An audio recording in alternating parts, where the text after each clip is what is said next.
I think now Tariq Rahman will take over the reins of, has taken over the reins of BNP for the next election. But before we move on to that, quick thoughts on what are the politics and the principles of the National Consensus Commission that was constituted and the July Charter that came out. What do you think will be its impact on the forthcoming elections? Well, the July Charter was basically an outcome, as you mentioned, of the National Consensus Commission. And the National Consensus Commission is part of these two commissions that led the anti-Hasina movement. One was the Anti-Discrimination Commission, the other was the National Citizens Commission. So these two commissions were used in a sense to mobilize the protesters against the oppressive government of Hasina in July, August 2024.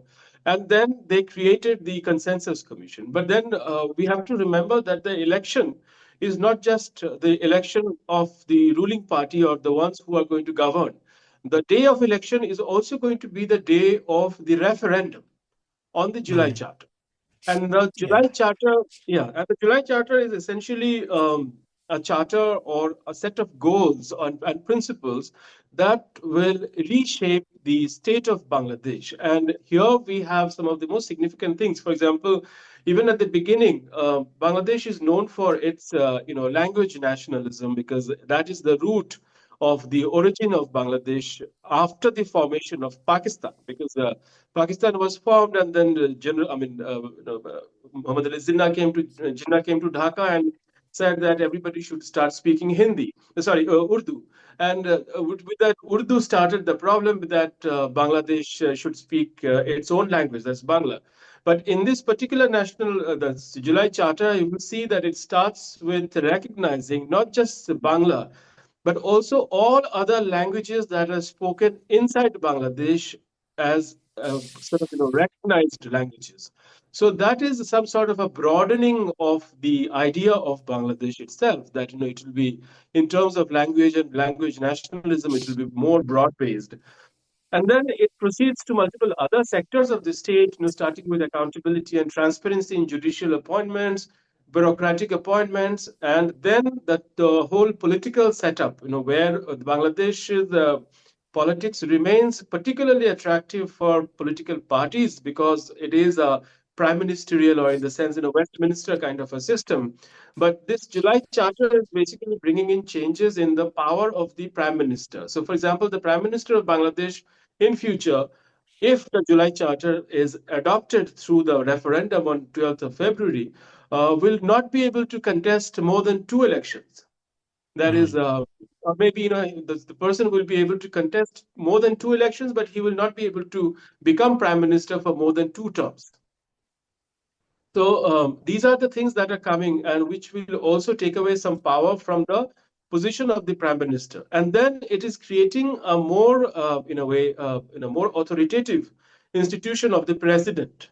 So the president will have authority now, in the sense that today the current president of Bangladesh is just titular. It's a titular position, but then the future government, future president of Bangladesh will have authority to appoint the Human Rights Commissioner, authority to appoint the Right to Information Commissioner, the Information Commissioner.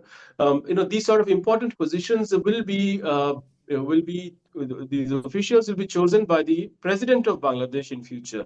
So there is some sort of a parity, or perhaps some sort of balance that will be struck between the position of the prime minister, who will be an elected leader of the country, and the president, who will be chosen by the parliament and others. And the procedure of impeachment of the president will also be similarly a little bit modified. So there are many such structural changes that are coming in that will so this is again a very interesting experiment that Bangladesh is going into, that on the one hand it will have a parliamentary election. On the other hand, it will also have a referendum which will take up some of the power of the parliamentary system itself and turn it into some sort of a quasi-presidential system. So, as we see in case of, say, again, to come back to Nepal, which has both the parliamentary system as well as the quote-unquote Politburo system. They don't call it Politburo, but they call it the Central Committee and the Standing Committee system of Maoist parties. Because the Maoist parties are more or less in charge in Nepal before this particular interim government came in power in Nepal.